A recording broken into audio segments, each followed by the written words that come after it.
Hello guys! A day in my life as ulerang ina at ulerang asawa. Charot! So maoday niya akong first na ginabuhat no. Pag mata na guys 11 og 5 a.m. or 6 a.m. guys. Maglamig-lambing sa duwa, magitik-gitik. Pero sad to say, di mo katawa akong botchoy. So mo to gitindog ko.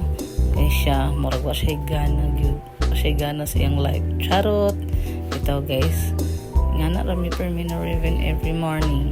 Kung matingala mo wala iyang papa sa mga abay, wala siya na ako gipaabay kagabi kay gihalantan si Kimboy. So mautong kami na lang sa duwa natulog dire sa sala o iyang papa is na sa kwarto.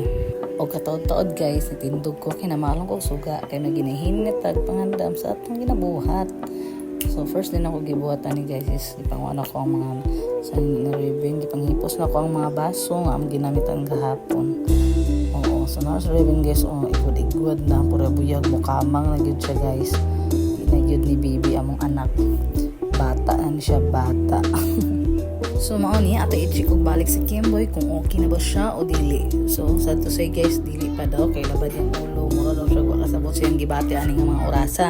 So nag half day si Kimboy sa iyang work karon nga adlaw guys. So narayang anak mo gahilaka, kailangan siya og ay need niya og kadula.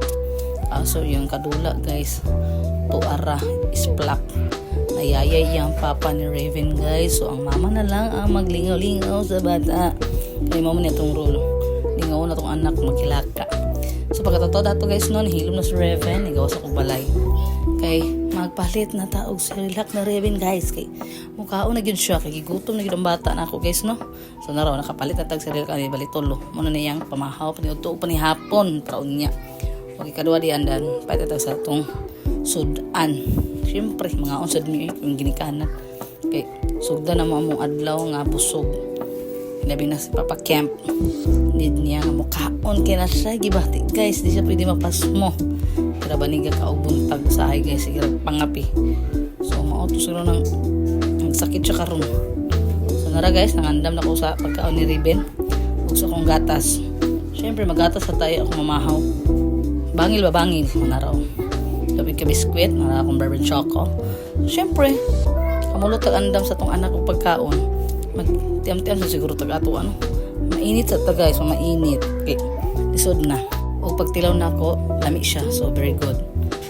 Nara din guys, pag humano ko pabugnaw sa iyang pagkaon ni Raven, ako na gipakaon. O pag humano kaon ni Raven, namilo na ko guys. Kay murag gubot na mong balay o gisaka akong mama o yung isusuryahan si Raven.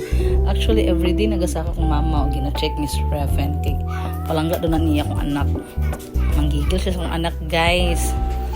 So pagkauman ako paglimpyo na ako nang giliguan si Raven para humot ang bata pag makatulog na yun siya ani guys kay di ni matulog o dili fresh. Charot bitoy ang giliguan si Raven kay para humot o hapsa yung pagtulog. So nara finally, sleep dito ang bata. So, murag din na tatamat. Thanks for watching. Bye!